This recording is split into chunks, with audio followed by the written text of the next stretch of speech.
Eccoci qua, rientrati in studio per la nostra ultima parte di questa trasmissione che abbiamo voluto dedicare alla questione femminile, no? Io ho detto così all'inizio, pur chiaramente riconoscendo che è un dato di fatto e l'abbiamo visto nei numeri, le differenze ci sono. Noi questa sera abbiamo parlato principalmente della questione della famiglia, abbiamo parlato della questione del lavoro e delle difficoltà che ci sono. Sono i problemi sicuramente più sentiti.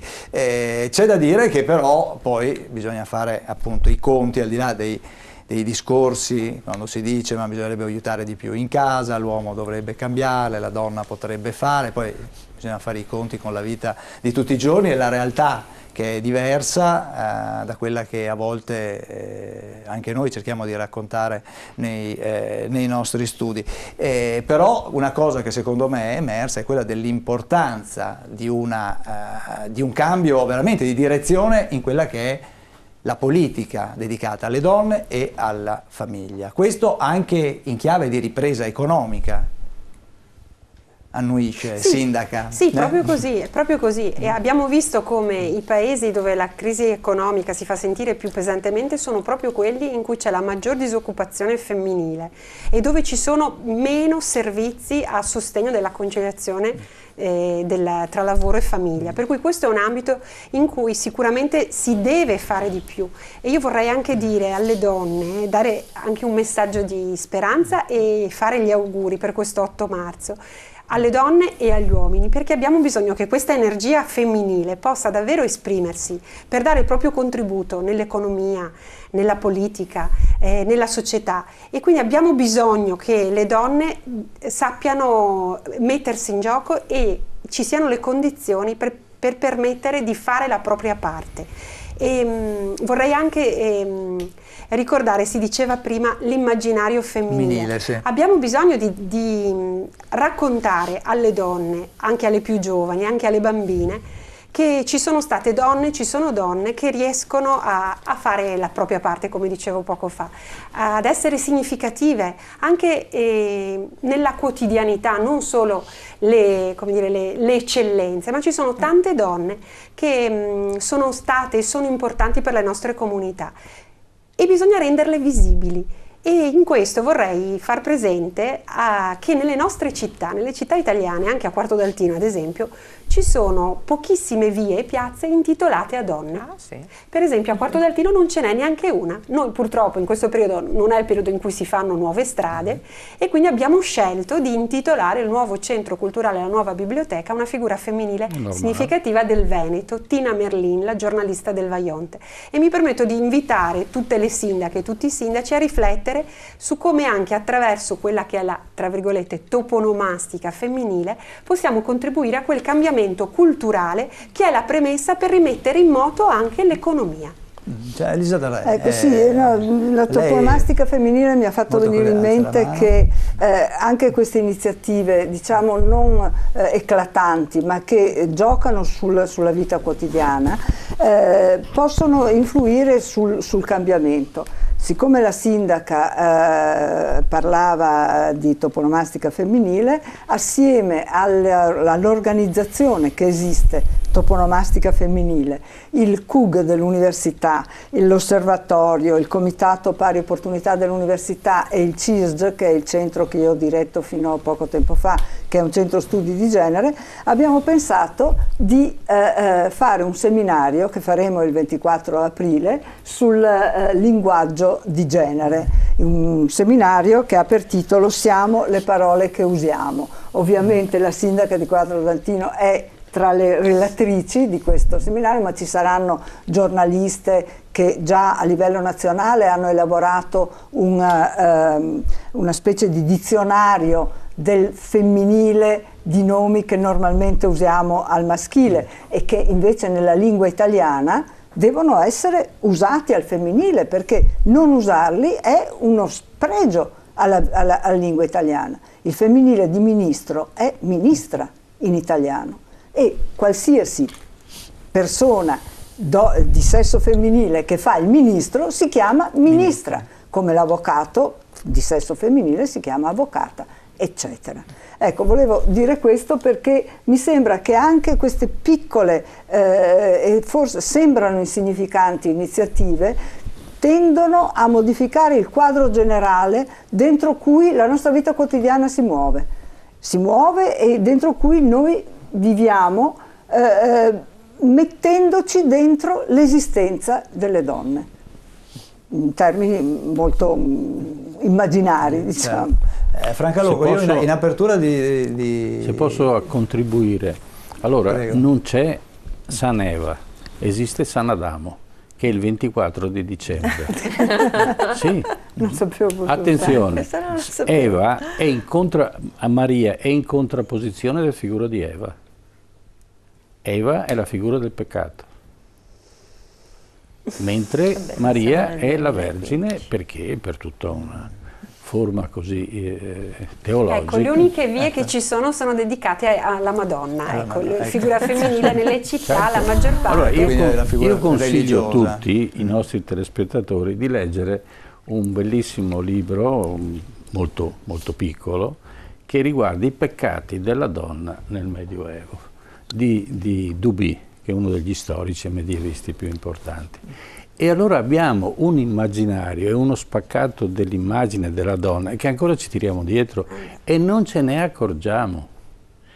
Faccio un esempio: il rito del portare il genitore maschio che porta la donna all'altare e la porta per mano e dà la mano al marito, La consegna, quindi. perché la donna, è una tradizione medievale, non è in grado di intendere e di volere. E quindi viene consegnata al marito e da qui abbiamo un immaginario maschile che è quello che poi viviamo tutti i giorni, la sopraffazione del maschio nei confronti della donna. Guarda che c'è anche la patria potestà fino al 1975, sai che Ieri. Sì, quindi certo. non è solo medievale. No, ma io ho portato un O solo delitto- esempio, poi c'è la delitto- patria potestà, poi delitto ci sono... d'onore che non era punibile fino agli anni '80. Beh, abbiamo l'esempio di questa vicenda indiana dove viene censurato un film. Certo, c'è questo su una- documentario della sulla BBC, violenza Figlia di dell'India, questa- che era in programmazione, dove avrebbe quindi, dovuto per questo essere dico in che programmazione è la giornata di necessario domenica, è che- stato censurato. che nell'immaginario collettivo la donna acquisisca un valore diverso, perché abbiamo tradizioni serpeggianti nel quotidiano, di cui le viviamo ma non sappiamo nemmeno da dove arrivano. Certo. Franca Logo, Allora, senz'altro provengono dal Medioevo. No, io volevo da lei anche una considerazione. Io all'inizio Sì. avevo detto che sì, magari si poteva fare anche un pochino cercare di capire il femminismo, che cosa ha portato di buono e cosa resta oggi del femminismo. Se c'è ancora, se è finito nel dimenticatoio. A me, guardi, allora, diciamo così, le azioni, io sgombro questa storia qui perché sennò sono gli ultimi momenti e voglio dire alcune cose. Sì, sì, no, le dopo donne lei hanno dice. portato solo azioni positive, vantaggi positivi per tutti, indipendentemente dal femminismo o non femminismo, cioè le azioni che hanno fatto le donne hanno esercitato un incremento del benessere generale, sia sotto l'aspetto economico sia sotto l'aspetto dei diritti. Noi dobbiamo avere molto chiaro questo concetto, perché in questo momento stiamo attraversando una delle fasi storiche di maggior trasformazione, è un momento di grandissime opportunità di cambiamento. Le donne sono più attrezzate a coglierle perché sanno interpretare il bisogno collettivo. Quindi, in occasione delle prossime elezioni, io invito tutta la società, uomini e donne, ad investire di più nel voto nei confronti delle donne, perché trarranno vantaggio proprio per cogliere questo momento. Una ricerca fatta in Gran Bretagna poco tempo fa aveva preso sotto osservazione la temporalità dei cambiamenti che sta avvenendo in Italia nei confronti delle pari opportunità.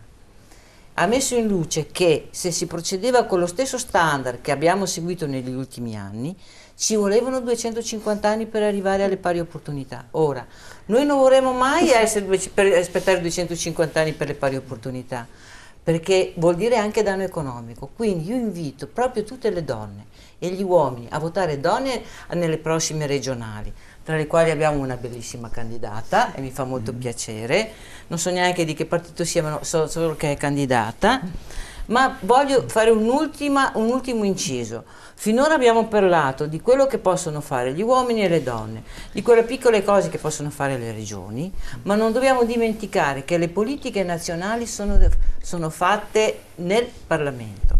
E dal Parlamento arrivano informazioni e decisioni che sono contro tendenza, non stanno cavalcando il tempo della crisi verso il futuro. Non vedo politiche attive nei confronti delle donne, nei confronti delle donne che lavorano, nei confronti della società.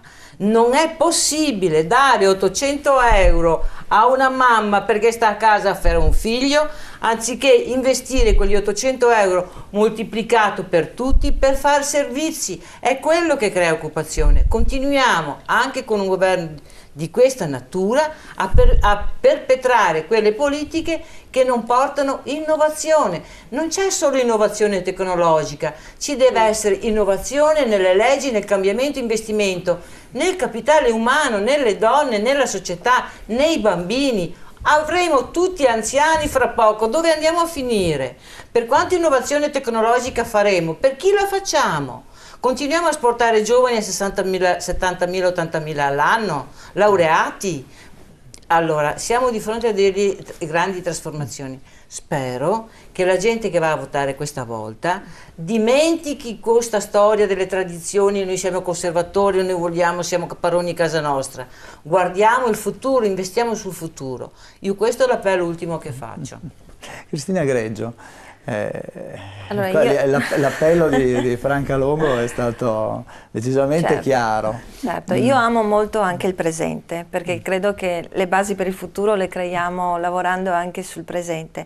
E per precisazione anche per quanto riguarda la legge elettorale, perché come Commissione ci siamo impegnate molto perché la doppia preferenza ovviamente andasse in porto, però ricordiamo che la nostra legge con la quale votiamo per la prima volta con questa legge che è entrata in vigore recentemente, all'interno della lista sono previste il 50% donne e il 50% uomini. Quindi quindi sì, quello che è importante è anche che le donne, lo diceva benissimo la professoressa prima, alla pari abbiamo le stesse opportunità di poterci mettere in discussione.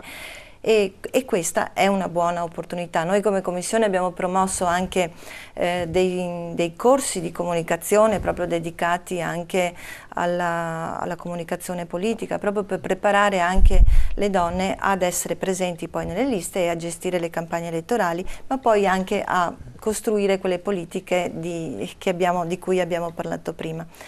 Poi per concludere, perché l'avevo lasciato in sospeso prima, noi in Commissione Pari Opportunità è un impegno che abbiamo sempre, siamo persone che lavorano, abbiamo scelto di lavorare anche in questi organismi di pari opportunità proprio perché crediamo che sia necessario un nostro contributo. Speriamo che il parere delle commissioni pari opportunità in futuro non sia un parere così come oggi, ma diventi un parere anche rispetto alle leggi più tenuto in considerazione, e in questo senso lavoreremo anche per la modifica della nostra legge, ma ci auguriamo anche che le stesse componenti o componenti uomini che vi fanno parte diventino organismi più tecnici, che siano più accanto ancora agli amministratori proprio per poter intervenire su queste politiche. Un ultimo messaggio è quello della violenza, visto che è anche l'8 marzo, è sempre l'occasione per far festa e le feste sono sempre una cosa bella. Cogliamo anche l'occasione per ricordare che sulla violenza ci siamo impegnate tantissimo. Non possiamo definirci società così, una bella società, se continuiamo ad avere dei numeri così alti di violenze. Violenza che oggi è anche diventata una violenza verbale, secondo me molto eccessiva, e che crea proprio le basi per aumentare queste modalità che sicuramente non vanno bene. Abbiamo in questa legislatura è andata in porto una legge in Veneto per la quale sono stati costituiti i primi 15 centri antiviolenza in Veneto, oltre alle case rifugio e a dei servizi. Questo non significa che abbiamo risolto nulla, ma abbiamo sicuramente avviato un percorso che una presenza nel territorio di questi servizi, speriamo che in qualche modo possa essere utile anche alle donne che sono in difficoltà. Io lo dico, l'importanza è che le donne... È importante perché le donne, con le donne, con i loro bambini, ma poi dobbiamo occuparci anche degli uomini che in qualche modo sono autori di questa, parlo sempre ovviamente della violenza domestica, perché è quella che ci dà un termometro, no? Sempre è quella che è anche più difficile far emergere, anche perché a volte... Sì, anche il dialogo con la famiglia, perché poi entriamo dentro le porte di casa di qualcuno, quindi è difficile intervenire.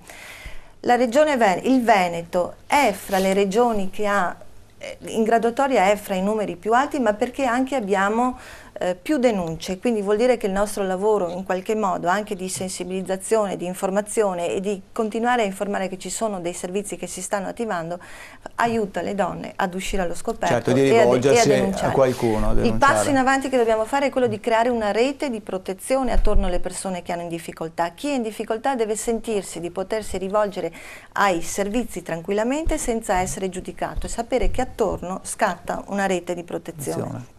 Sono stati fatti degli investimenti, molti sono arrivati anche dallo Stato, per cui ci sono questo, qualsiasi donna ha bisogno chiama il 1522 che è un numero verde e in qualche modo la mettono in contatto con i nostri servizi.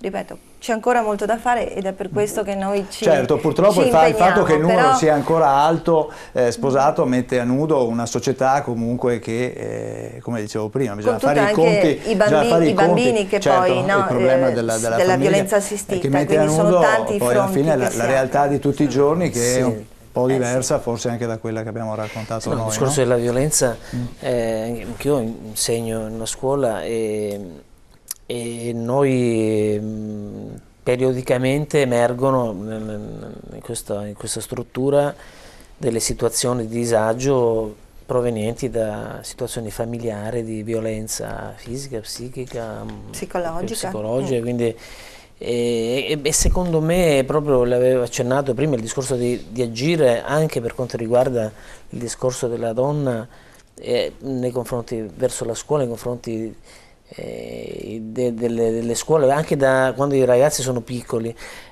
Sul discorso tecnologico, peraltro, noi stiamo vivendo adesso una situazione epocale. Non è mai stato nella memoria dell'uomo, non c'è mai stato un momento nella memoria dell'uomo che i più grandi hanno imparato dai più piccoli. Oggi i più piccoli sulle tecnologie insegnano a noi, quindi è uno stravolgimento di quello che è stata tutta la storia, quindi noi possiamo agire nei confronti, ripeto, anche per il discorso della valorizzazione del ruolo della donna, nei confronti dobbiamo agire nei ragazzi. Due cose velocissime e chiudo.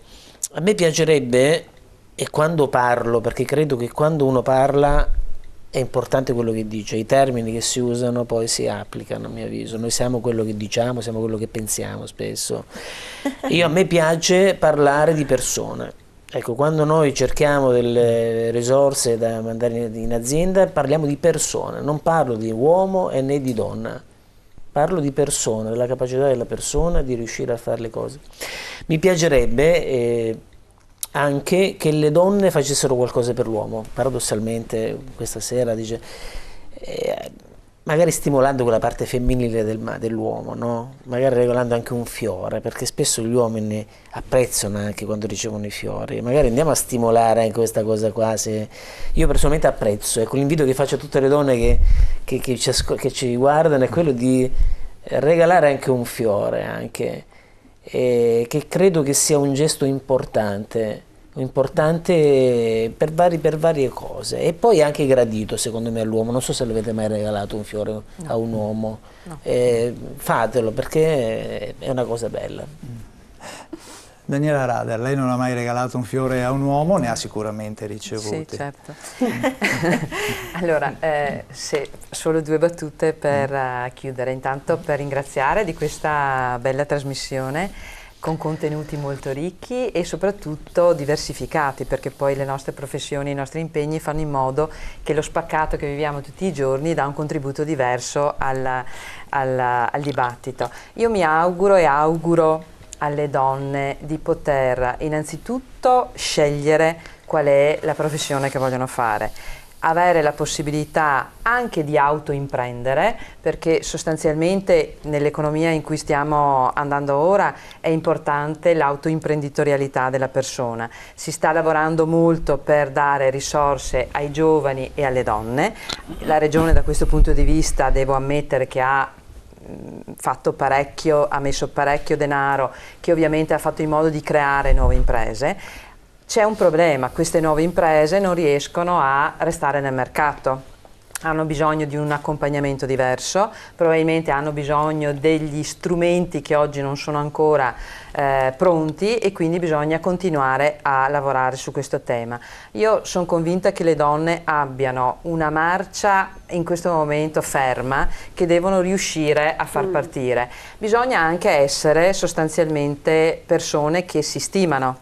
Spesso e volentieri le donne hanno una bassa autostima del loro lavoro, del proprio compito, del loro ruolo, e spesso, se hanno invece una giusta stima, vengono giudicate arroganti piuttosto che a riviste, piuttosto che donne in carriera. Non è così. Ogni donna ha un proprio carattere, ha una propria visione della vita, l'importante è che abbia opportunità. Quello che a me è spiaciuto e che voglio sottolineare, perché all'interno della Commissione assieme con Cristina abbiamo lavorato, è appunto questa scelta del Consiglio regionale di non dare l'opportunità ai cittadini, perché attenzione, è un'opportunità per i cittadini, di poter votare anche donne. Allora, nei comuni questa norma è già vigente, a livello europeo anche. Una regione come il Veneto, che si distingue per tante cose, a mio avviso doveva riuscire anche a distinguersi in questo. Non avrebbe portato via niente a nessuno, avrebbe solo dato un'opportunità in più. Essere persone che guardano al futuro vuol dire non avere paura dell'altro genere, ma poter dare opportunità uguali perché la società possa andare avanti. Ecco, io mi auguro che questo sia un motivo di cambiamento, e soprattutto nell'ambito del lavoro ci siano opportunità. Adesso voglio dire, proprio nella nostra regione, no, cominciano i dati della ripresa. Adesso non facciamoci prendere, no, che adesso tutto va bene. Utilizziamo questa ripresa innanzitutto per guardare al futuro, ma soprattutto per andare a progettare tutte quelle politiche che in gran parte abbiamo definito, no, importanti per la nostra opportunità di vita, partendo dal presupposto che le persone, come si diceva prima, hanno fasce di età diverse con modalità di vita che ovviamente vanno tenute in considerazione proprio per progettare. Questo sarebbe un cambiamento che dal mio punto di vista fa vedere alle persone che le città in cui viviamo possono essere diverse. Ecco, io mi auguro questo.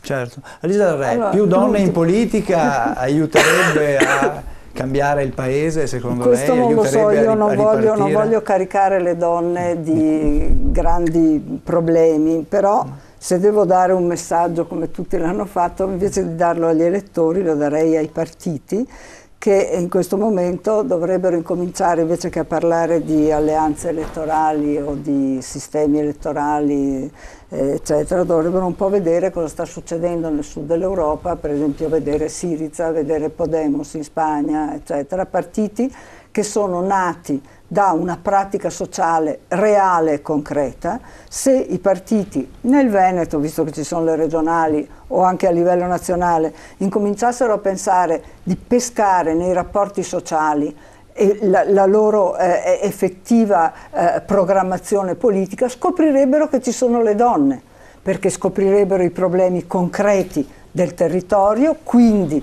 i rapporti sociali, il problema dei servizi, il problema dei trasporti, il problema visto da donne e da uomini, significa trovare elettori ed elettrici, visto che il grande problema che noi avremo sarà il problema del non voto nelle prossime elezioni, significa trovare sostenitori per, e oltretutto candidati e candidate che hanno una visione concreta di quello che stiamo vivendo ogni giorno tra donne e uomini, rapporti sociali, rapporti economici, rapporti di lavoro, eccetera.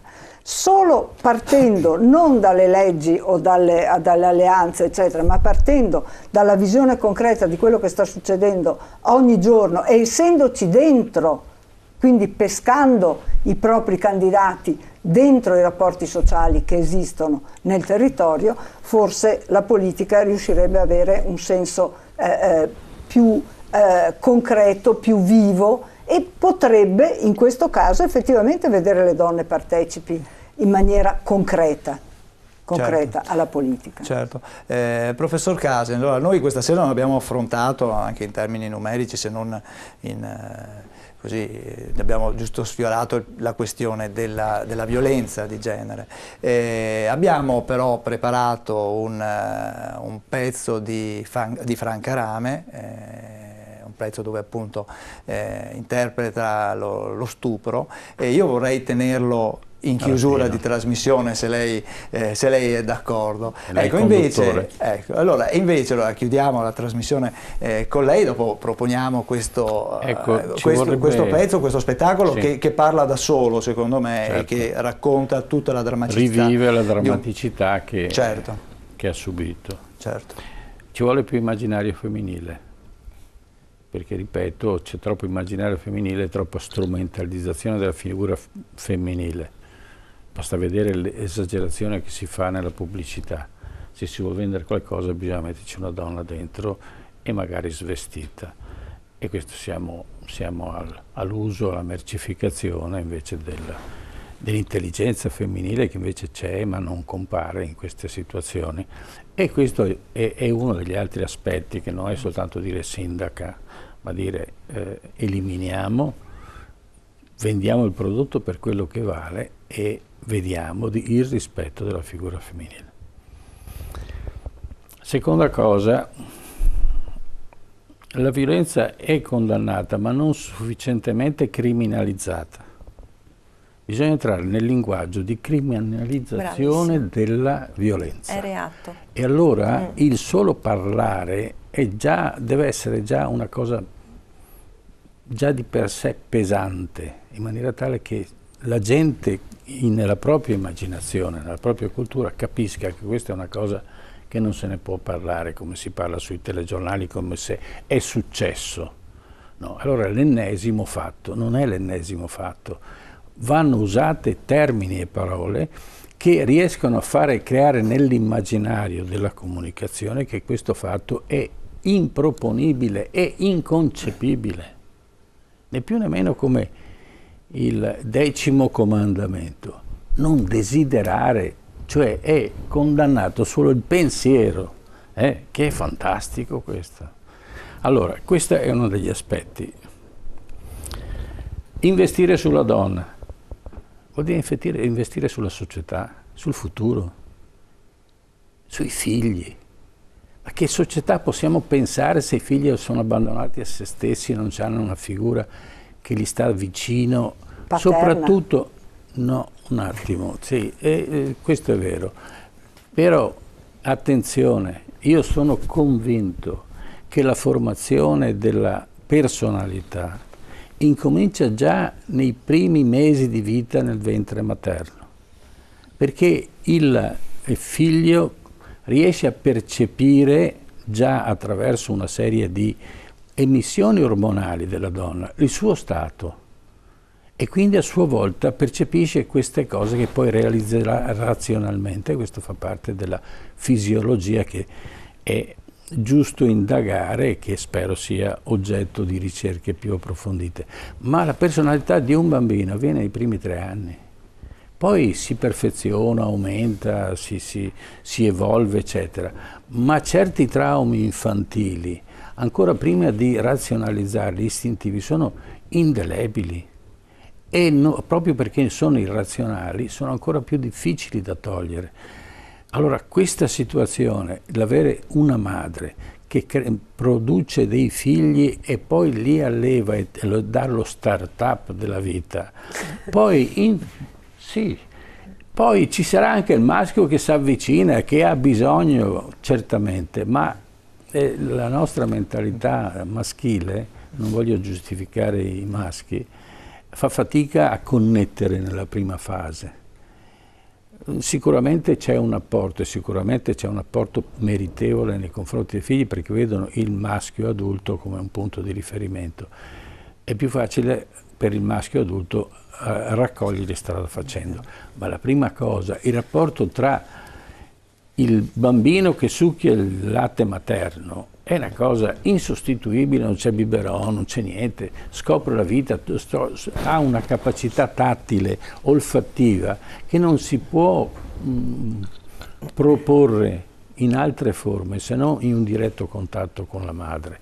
E questo è il principio. Poi la crescita madre, l'investimento sulla madre, perché noi abbiamo una famiglia che sta in piedi, se non ci sono 2 stipendi non sta in piedi, e questo è l'altro concetto di sfruttamento delle persone. Non è solo la disoccupazione, non possiamo pensare che per stare in piedi una famiglia ha bisogno di 2 persone che lavorano.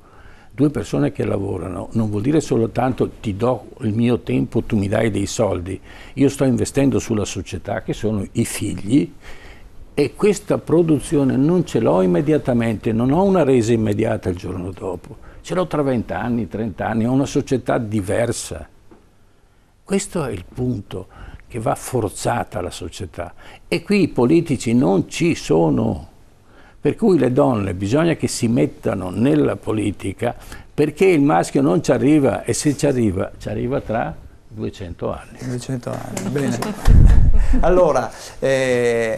Allora io vi ringrazio, grazie a voi per essere stati qua in studio, aver animato questa nostra serata dedicata appunto alle donne, grazie ai telespettatori che ci hanno seguito. Adesso vi proponiamo questa interpretazione di Franca Rame, 7-8 minuti, vale la pena di seguirla. Noi ci rivediamo la settimana prossima, arrivederci, buon proseguimento.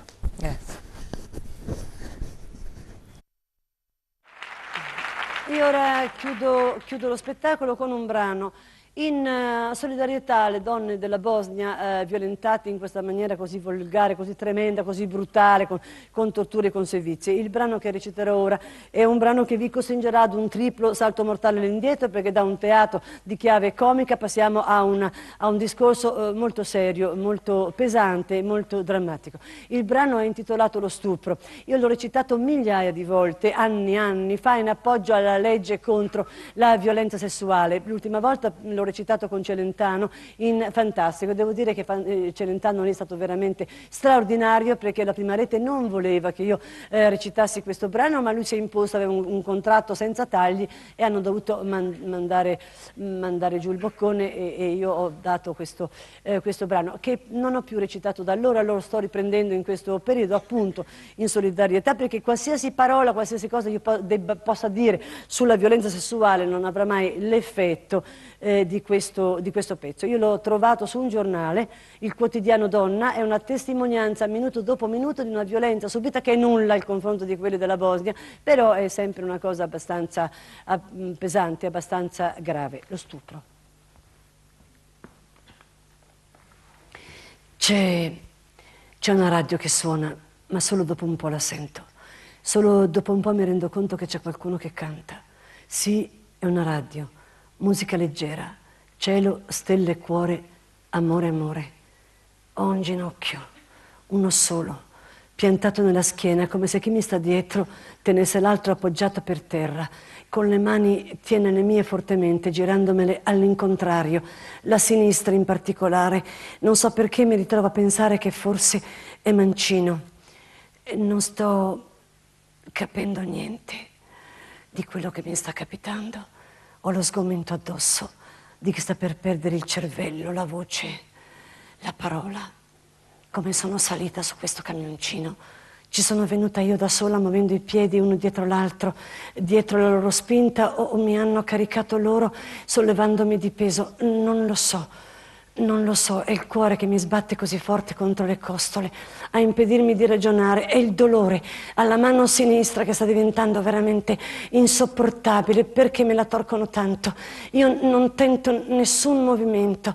Ora quello che mi tiene da dietro non ha più il suo ginocchio piantato nella mia schiena, è seduto o comodo, mi tiene tra le sue gambe divaricate fortemente, come ho visto fare anni fa ai bambini quando toglievano loro le tonsille.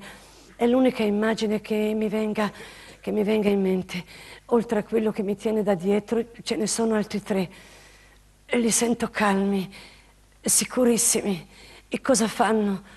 Si accendono una sigaretta, fumano. Adesso, perché mi tengono così e fumano? Sta per succedere qualcosa. Quello che mi tiene da dietro non ha aumentato la stretta, ha soltanto teso tutti i suoi muscoli. Li sento intorno al mio corpo come essere pronto a tenermi più ferma. Ora uno dei tre si muove, si ferma qui in piedi davanti a me. L'altro si accuccia alla mia destra, l'altro alla mia sinistra, sono vicinissimi. Vedo il rosso delle sigarette. Il primo che si è mosso ora si inginocchia tra le mie gambe, divaricandomele. È un movimento che pare concordato con quello che mi tiene da dietro, perché i suoi piedi si mettono sopra i miei a bloccarmi. Io ho sui pantaloni. Perché mi aprono le gambe con sui pantaloni? Mi sento a disagio, peggio che se fossi nuda. Da questa sensazione mi distrae qualcosa che in principio non riesco a individuare, un tepore tenue, e poi sempre più forte fino a diventare insopportabile sul seno sinistro, una punta di bruciore. Le sigarette, ecco perché si erano messi a fumare le sigarette.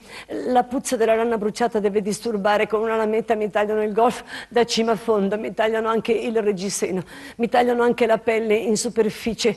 Nella perizia medica misureranno 21 centimetri. Quello che è inginocchiato tra le mie gambe ora mi prende i seni a piene mani, le sento gelide sulle bruciature. Quello che mi tiene da dietro si sta eccitando, sento che si struscia contro la mia schiena. Ora tutti si danno da fare per spogliarmi. Una scarpa sola,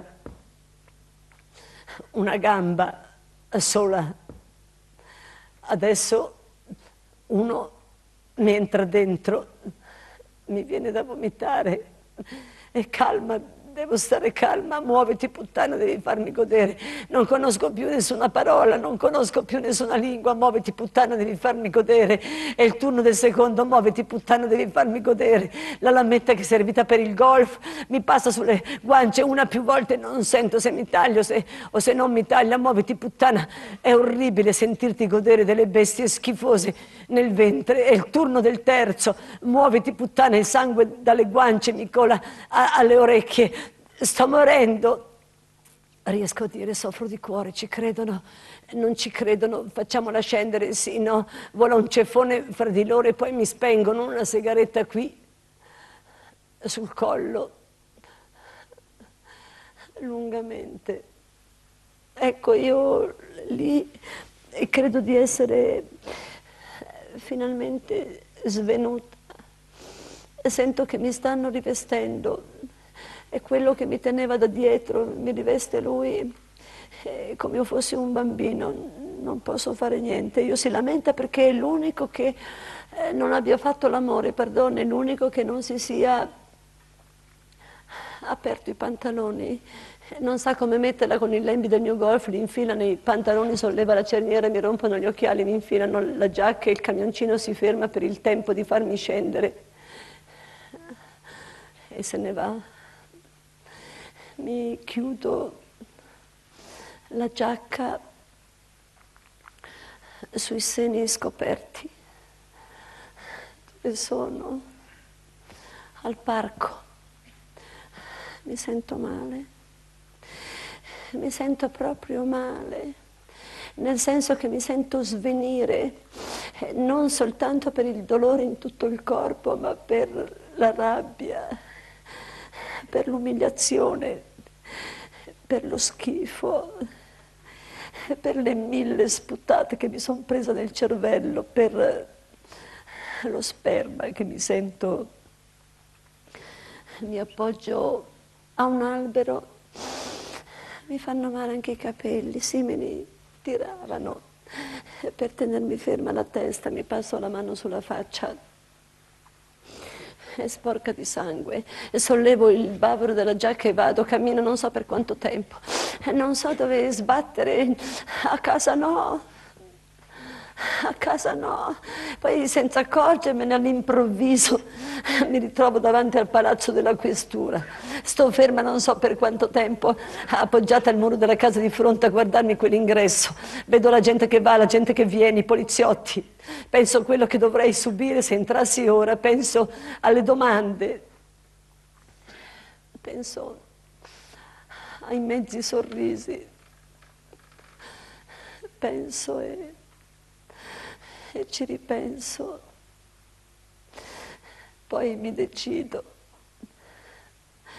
vado a casa,